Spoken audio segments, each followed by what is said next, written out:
Salut, c'est Trado, content de vous retrouver pour la mise à jour de l'analyse technique du CAC 40, dernier, enfin nouveau et dernier décor derrière moi qui scelle la fin de mes vacances. Bientôt, c'est-à-dire d'ici ce week-end, hein, je vous offrirai le format habituel avec le mur de briques. Pour l'instant, je suis encore à une nouvelle adresse. Excusez le format très limité.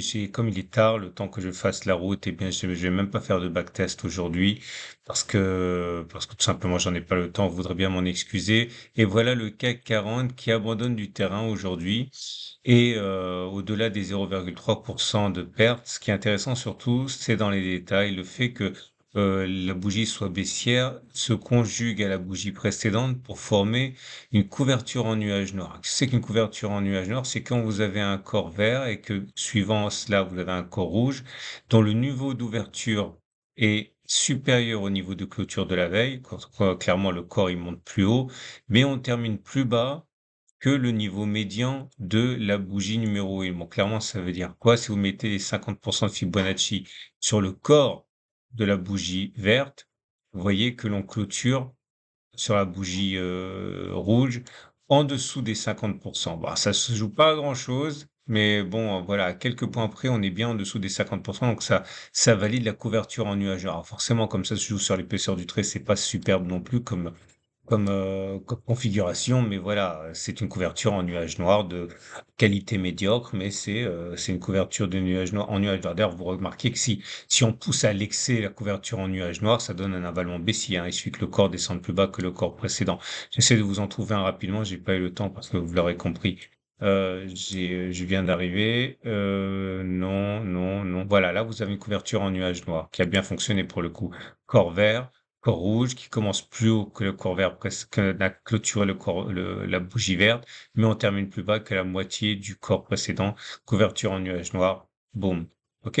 Bon, bref, en tout cas, ça a combiné à l'Aikinashi. Vous voyez que l'Aikinashi, pour l'instant, il est dans une configuration de bougie de corps vert, c'est-à-dire que nous sommes dans une configuration qui est plutôt haussière, mais à côté de ça, c'est pas une vraie bougie haussière parce qu'il y a une mèche haute et une mèche basse. Donc pour l'instant, on va dire, ça a tout dur. C'est une bougie de rebond technique, hein, tout simplement. C'est une bougie Aiki-Nashi de rebond technique, mais c'est pas une vraie bougie haussière. Alors la moyenne mobile à cette période est toujours descendante. On est en dessous, donc la tendance immédiate est baissière. Attention, la moyenne mobile à 20 périodes et maintenant descendante, on est en dessous, donc la tendance générale devient baissière également. La tendance de fond, par contre, est haussière et la tendance de long terme également. Ce sur quoi j'aimerais attirer votre attention aujourd'hui, c'est ce jeu au niveau des indicateurs techniques de l'Awesome Oscillator. L'Awesome Oscillator, c'est un indicateur technique plutôt fiable, ok. Surtout, regardez, il vient de délivrer un premier bloc, un premier bâton, hein, en dessous de la ligne de zéro. C'est un signal baissier. Ça, c'est ce que j'aurais normalement testé avec vous, backtesté avec vous, mais là, je sais pas, il est trop tard, donc je peux pas regarder. Le précédent signal a été donné ici. Ok. Si vous n'avez pas l'Osmo Oscillateur, ce qui est sans doute assez plausible, vous pouvez ouvrir un compte avec mon PRT, c'est gratuit, vous aurez l'Osmo Oscillateur. Et vous avez également, donc là, regardez, hein, je vous montre quelques exemples qui ont donné des éléments intéressants. Regardez ici, signal baissier qui a été donné ici. Ok. Alors ça fonctionne pas à tous les coups, hein. Regardez là, vous voyez bien, ça n'a pas donné grand-chose. Quoique si, ça donne une petite baisse. Bon bref, vous l'aurez compris, c'est assez efficace et ça vient de donner son signal aujourd'hui. Donc c'est compatible avec une continuation de la baisse. Désolé, je la fais très très courte parce que vous l'aurez compris pour la troisième fois, la vidéo est en retard et il est déjà assez tard, donc au-delà, bah, rien d'autre, hein. Le rebond technique auquel on assiste aujourd'hui, je l'ai dit, hein, n'est pas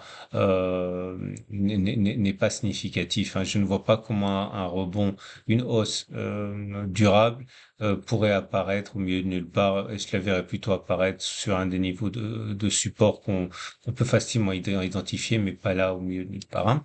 Donc, au-delà, donc, si vous, tout de suite, hein, les trades du jour. Votre rendez-vous avec IG. IG, bien plus que du trading. Une équipe d'experts à vos côtés.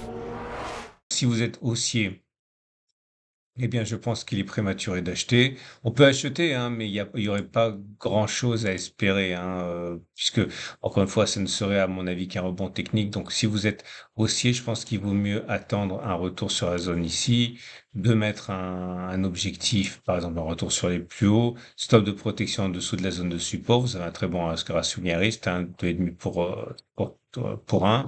Ou alors, vous faites la même chose ici. Et là, vous aurez un ratio gain-risque en le mettant en dessous du dernier support, voilà, de 4 même, hein.